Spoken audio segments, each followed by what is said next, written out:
ধলাইয়ের ভুবনধর চা-বাগান এলাকায় প্রায় ৩ কোটি টাকা ব্যয়ে নির্মিত একটি নতুন মডেল সেকেন্ডারি স্কুলের উদ্বোধন করলেন বিধায়ক নিহার রঞ্জন দাস।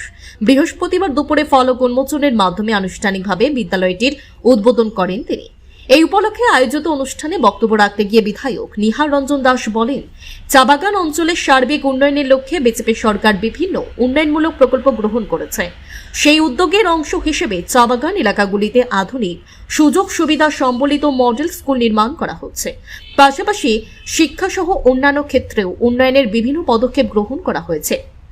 তিনি আরও বলেন, মুখ্যমন্ত্রী ডক্টর হিমন্ত বিশ্ব শর্মার যোগ্য ও দূরদর্শী নেতৃত্বের ফলেই রাজ্যে এই উন্নয়নের ধারা সম্ভব হয়েছে। অনুষ্ঠানে উপস্থিত ছিলেন সাংসদ প্রতিনিধি ভূষণ পাল, জেলা পরিষদ সদস্য পম্পিনা চৌধুরী, বিধানচন্দ্র পাল সহ অন্যান্য বিশিষ্ট ব্যক্তিবর্গ ও স্থানীয় বাসিন্দারা। নতুন এই বিদ্যালয়টি চালু হওয়ায় এলাকার ছাত্রছাত্রীরা উন্নত শিক্ষার সুযোগ পাবে বলে আশা প্রকাশ করা হয়। শুধু এই মডেল স্কুল নয়, এর আগেও আমরা দেখেছি চা-বাগানে মডেল স্কুল হয়েছে, মনিরতলায় হয়েছে, বর্জামুঙ্গা হয়েছে, বিভিন্ন জায়গায় হচ্ছে। কেন হচ্ছে? কারণ একটাই, আজকের দিনে সরকার, কেন্দ্রে নরেন্দ্র মোদীজি সরকার আর রাজ্যে ডক্টর হিমন্ত বিশ্ব শর্মার বিজেপি সরকার, এই দুই সরকারে চা-বাগানের মানুষের উন্নয়নের উপর বেশি জোর দিচ্ছেন। সত্যি কথা বলতে কি, দেখুন, চা-বাগানের মানুষ এখনো অনেক পিছিয়ে আছে, এটা মিথ্যা কিছু নয়। আমি চা-বাগানে চাকরি করেছি, আজ থেকে 25-26 বছর আগে রুজকান্দি বাগানে আমি অ্যাসিস্ট্যান্ট ম্যানেজার হিসেবে কাজ করেছি, ওয়েলফেয়ার অফিসার হিসেবেও কাজ করেছি। আমি শ্রমিকদের ঘরেও গিয়েছি। আমি লক্ষ্য করেছি যে চা-বাগানের মানুষ কত পিছিয়ে আছে। আর প্রথম কোন সরকার, এই যে ভারতীয় জনতা পার্টির সরকার, সেটা উপলব্ধি করেছে যে চা-বাগানের মানুষকে যদি আমরা তুলে না আনতে পারি, তাদের উন্নয়ন যদি না হয়, প্রকৃত অর্থে সমাজের উন্নয়ন হবে না, রাষ্ট্রের উন্নয়ন হবে না, রাজ্যের উন্নয়ন হবে না।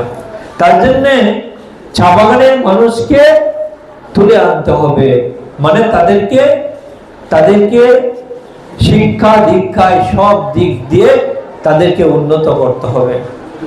আজকের দিনে আমরা শুধু মডেল কলেজ নয়, মডেল স্কুল নয়, আপনারা লক্ষ্য করেছেন কিছুদিন আগে মাননীয় সাংসদ এবং আমি এবং আমাদের দলের যারা সবাই মিলে আমরা 11টা চা-বাগানে 11 কোটি টাকা দিয়ে 11টা রাস্তার শিলান্যাস আমরা করেছি, কাজ চলছে।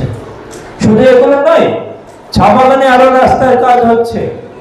চা-বাগানে আয়ুষ্মান আরোগ্য মন্দির হচ্ছে, যেখানে চা-বাগানের মানুষ স্বাস্থ্যের তারা চিকিৎসা ব্যবস্থা পেতে পারে। এজন্য চা-বাগানে আয়ুষ্মান আরোগ্য মন্দিরের ব্যবস্থা করা হয়েছে। চা-বাগানে আজকের দিনে ভালো ভালো নাচঘরের ব্যবস্থা করা হয়েছে। আমরা 6টা নাচঘর শিলান্যাস করেছি। চা-বাগানে জগন্নাথ মন্দির হয়েছে। শুধু জগন্নাথ মন্দির নয়, জগন্নাথ মন্দির এবং স্কিল সেন্টার, যেখানে চা-বাগানের মানুষকে প্রশিক্ষণ দেওয়া হবে, বিভিন্ন ভাবে প্রশিক্ষণ দিয়ে যাতে তাকে বিভিন্ন কাজে লাগানো যায়। আর বিভিন্ন পেশায় যদি নিয়োজিত হয়, তাহলে কি হবে? চা-বাগানের মানুষের আর্থিক অবস্থার উন্নয়ন হবে। তাদের জন্য বিভিন্ন যোজনা আছে। আজকে অরুণোদয়ে অন্যরা যেরকম পাচ্ছে, চা-বাগানের মানুষ আর বেশি পাচ্ছে। মহিলা উদ্যমিতাতে চা-বাগানের মানুষ পাচ্ছে, বেশি পাচ্ছে। সরকার চা-বাগানের মানুষের উন্নয়নের জন্য সব দিকে চেষ্টা করছে। একটাই লক্ষ্য, যে চা-বাগানের মানুষের জীবনের মান উন্নত করতে হবে, তাদের আর্থিক উন্নয়ন করতে হবে, সামাজিকভাবে তারা যাতে খুব সুন্দরভাবে প্রতিষ্ঠিত হয়। আর এগুলো করতে হলে কি করতে হবে? এই যে ছোট্ট ছোট্ট বাচ্চা আজকে যারা আছে, তাদেরকে শিক্ষিত করে গড়ে তুলতে হবে।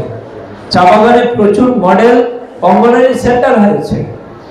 একটাই লক্ষ্য, আজকের দিনে চা বাগানের যে ছোট ছেলে মেয়েরা আছে যারা পড়াশোনা করছে তাদেরকে সব ধরনের ফেসিলিটি দিয়ে তাদেরকে গড়ে তুলতে হবে।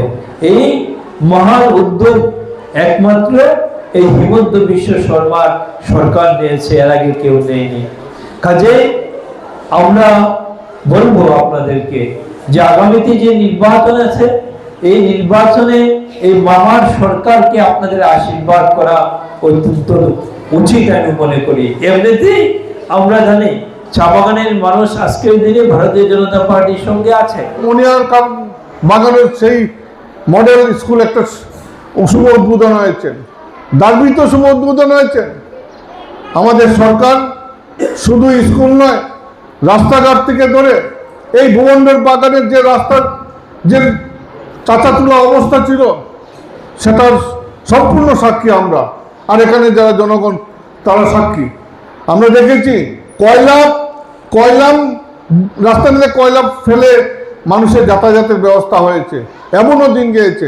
আজকে আমাদের মধ্যে কানাই কাকু নেই, আমরা আজকের দিনে যদি উনি থাকতো, আরে আজকের এই ডেভেলপমেন্ট বাগানের সমস্ত আসামের সমস্ত ভারতবর্ষে বিশেষ করে এই বাগানের জন্য এত কাজ করে গিয়েছিলেন কানাই বর মহাশয়।